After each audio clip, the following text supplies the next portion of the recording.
10월 18일 저희들에게 주신 하나님 말씀 열왕기상 22장 41절로 53절까지 말씀입니다. 이스라엘의 아합 왕 제4년에 아사의 아들 여호사밧이 유다의 왕이 되니 여호사밧이 왕이 될 때의 나이가 35세라 예루살렘에서 25년 동안 다스리니라. 그의 어머니의 이름은 아수바라 실히의 딸이더라. 여호사밧이 그의 아버지 아사의 모든 길로 행하며 돌이키지 아니하고 여호와 앞에서 정직히 행하였으나 산당은 패하지 아니하였으므로 백성이 아직도 산당에서 제사를 드리며 분향하였더라. 여호사밧이 이스라엘의 왕과 더불어 화평하니라. 여호사밧의 남은 사적과 그가 부린 건세와 그가 어떻게 전쟁하였는지는 다 유대 왕 역대 지략에 기록되지 아니하였느냐. 그가 그의 아버지 아사의 시대에 남아있던 남색하는 자들을 그 땅에서 쫓아내었더라. 그때에 에돔에는 왕이 없고 섭정 왕이 있었더라. 여호사밧이 다시스의 선박을 제조하고 오빌로 금을 구하러 보내려 하였더니 그 배가 에시온 게벨에서 파선하였으므로 가지 못하게 되매 아합의 아들 아하시아가 여호사밧에게 이르되 내 종으로 당신의 종과 함께 배에 가게 하라 하나 여호사밧이 허락하지 아니하였더라. 여호사밧이 그의 조상들과 함께 잠에 그의 조상 다윗성에 그의 조상들과 함께 장사되고 그의 아들 여호람이 대신하여 왕이 되니라. 유다의 여호사밧 왕 제17년에 아합의 아들 아하시아가 사마리아에서 이스라엘의 왕이 되어 2년 동안 이스라엘을 다스리니라. 그가 여호와 앞에서 악을 행하여 그의 아버지의 길과 그의 어머니의 길과 이스라엘에게 범죄하게 한 느바세 아들 여로보암의 길로 행하며 바알을 섬겨 그에게 예배하며 이스라엘의 하나님 여호와를 노하시게 하기를 그의 아버지의 온갖 행위같이 하였더라. 아멘. 믿음의 사람을 가까이 하라라는 제목으로 오늘 아침 말씀 전합니다. 친구 따라 강남 간다라는 그런 이야기를 여러분 잘 알고 계실 것입니다. 자기의 의사와 상관없이 친구에게 끌려서 덩달아 하게 되는 것을 일컫는 그런 말인데요. 이 속담을 통해서 알 수 있는 것은 사람은 누구를 가까이 하느냐에 따라 그 사람에게 영향을 받을 수밖에 없다라는 교훈을 우리는 얻을 수 있습니다. 특별히 저희들은 예수 믿고 구원받은 하나님의 자녀들이죠.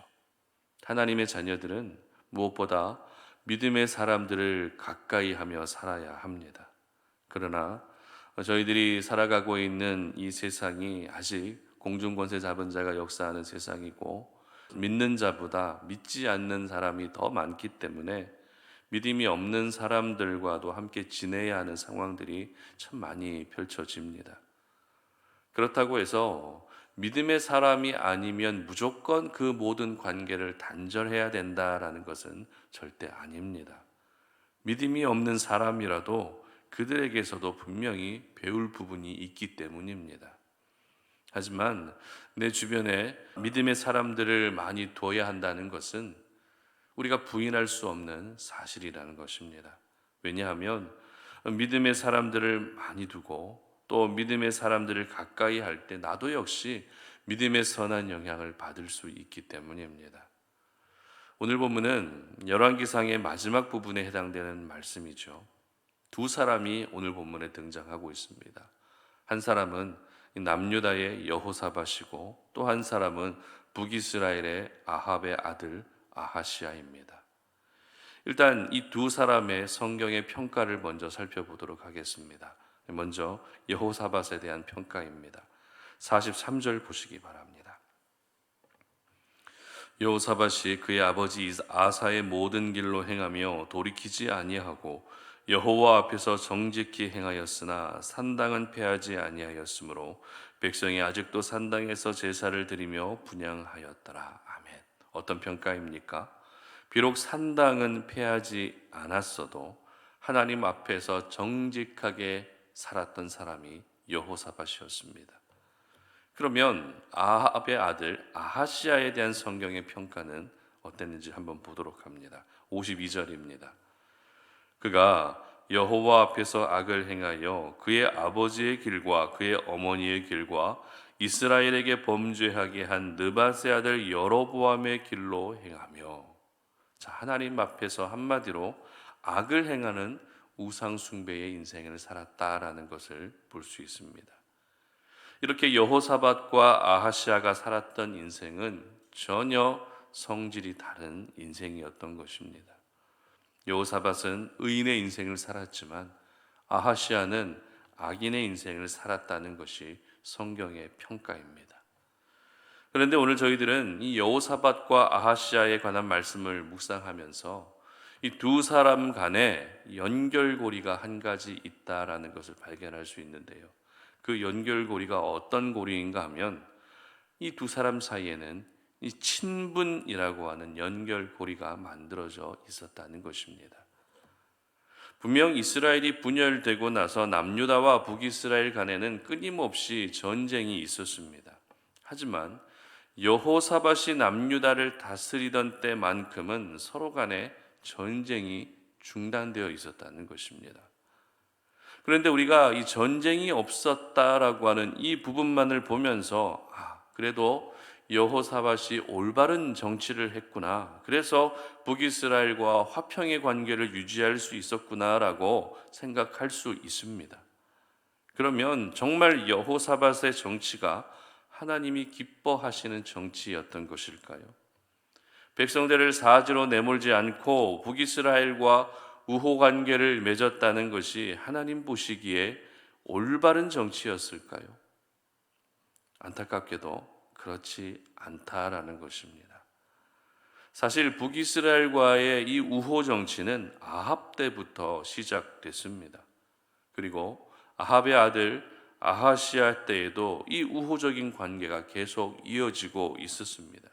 이에 대해서 44절 말씀은 이렇게 기록하고 있습니다. 한번 보도록 합니다.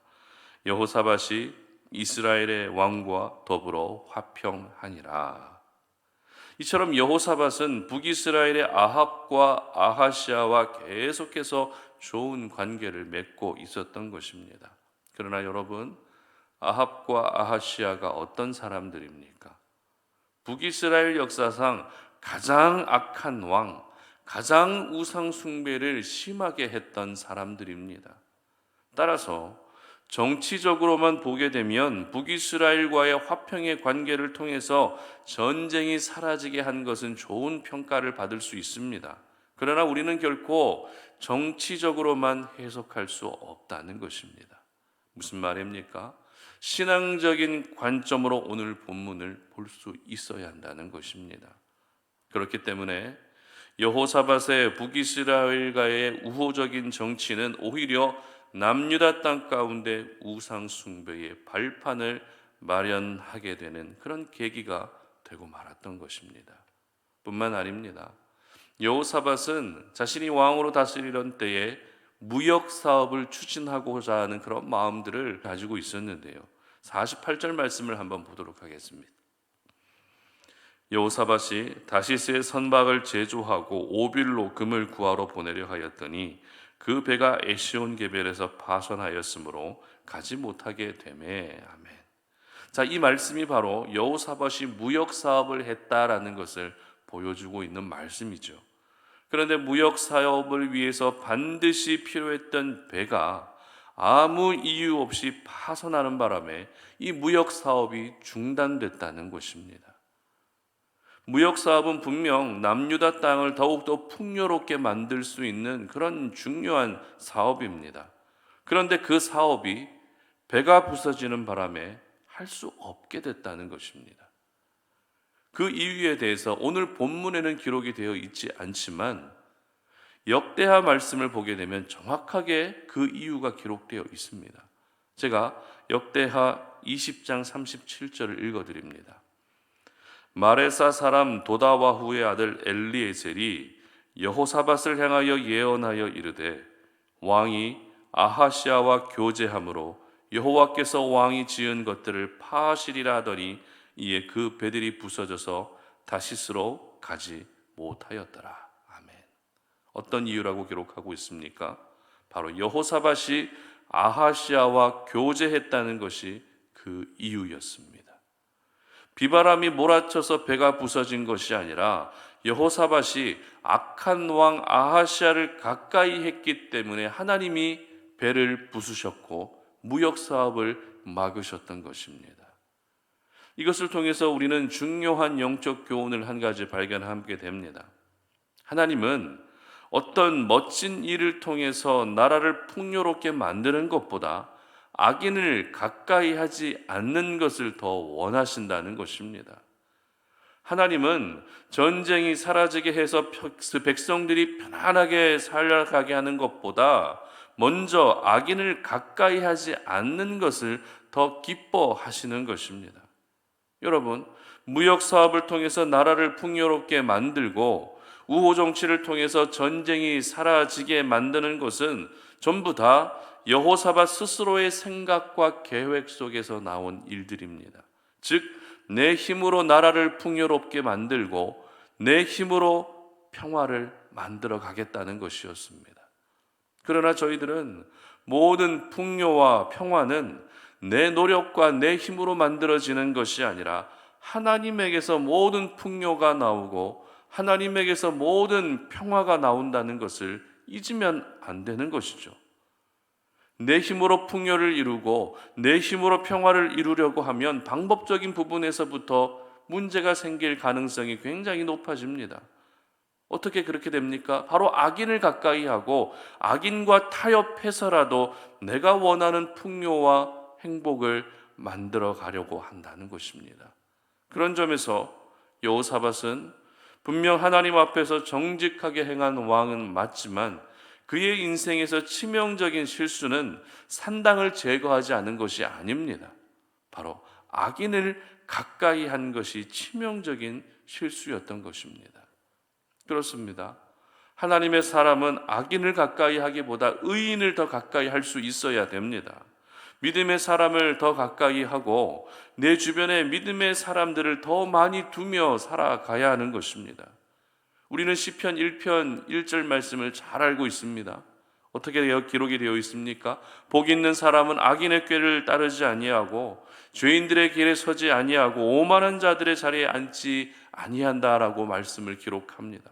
누가 복이 있는 사람이라고 말씀하고 있습니까? 악인들의 꾀를 따르지 않고 죄인들의 길에 서지 않고 오만한 자의 자리에 앉지 않는 사람이 바로 복 있는 사람이라고 성경은 분명히 기록하고 있습니다. 다시 말해서 악인을 가까이 하지 않는 사람이 복 있는 사람이라는 것입니다. 그러므로 여러분 주변에 믿음의 사람들을 더 많이 둘 수 있었으면 좋겠습니다. 설령 내 주변에 믿음을 가지지 못한 사람들이 더 많다 할지라도 그들이 믿음을 가질 수 있도록 기도해 주시고 그들에게 복음이 전해질 수 있도록 여러분이 복음의 메신저로 살아갈 수 있었으면 좋겠습니다. 결국 모든 관계의 시작은 하나님을 향한 믿음에서 시작되어야 합니다. 그리고 서로 간의 공감대도 역시 믿음 안에서 만들어질 수 있어야 하는 것입니다.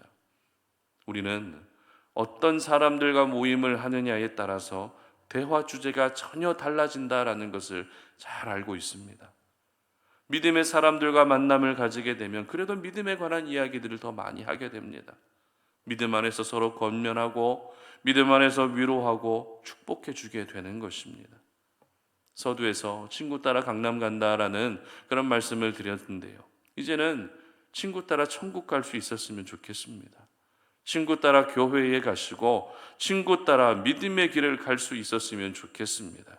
특별히 오늘 하루의 삶이 여러분 믿음의 사람들과 더 많은 교제를 통해서 믿음의 선한 영향을 주고받을 수 있는 그런 하루가 될 수 있기를 주님의 이름으로 축복합니다. 함께 기도하겠습니다. 하나님 아버지 감사합니다. 오늘도 우리가 주님 앞에 나와 기도하며 하나님의 말씀을 의지하여 또 우리의 마음을 주님 앞에 내어놓습니다. 하나님 오늘 이 아침에 내 주변에 어떤 사람들이 더 많이 있는지 한번 내 주변을 돌아보게 됩니다. 그래도 내 주변에는 믿음의 사람들이 하나라도 더 많아야 그들에게서 좋은 영향을 또 주고받을 수 있는 그런 관계들이 이어질 수 있는데 우리가 결코 악인을 가까이 하지 않도록 도와주시기를 원합니다. 내가 살기 위해 악인을 가까이 하는 인생을 사는 것이 아니라 나에게 어떤 어려움이 있더라도 믿음의 사람들을 더 가까이 할 수 있게 하시고 결국에는 믿음의 사람들을 가까이 할 때 하나님이 우리의 인생을 책임져 주시고 또한 믿음의 사람들을 통해서 선한 영향, 믿음의 영향을 받을 수 있는 저희들이 되게 하여 주시옵소서. 감사드리며 예수님의 이름으로 기도드립니다. 아멘.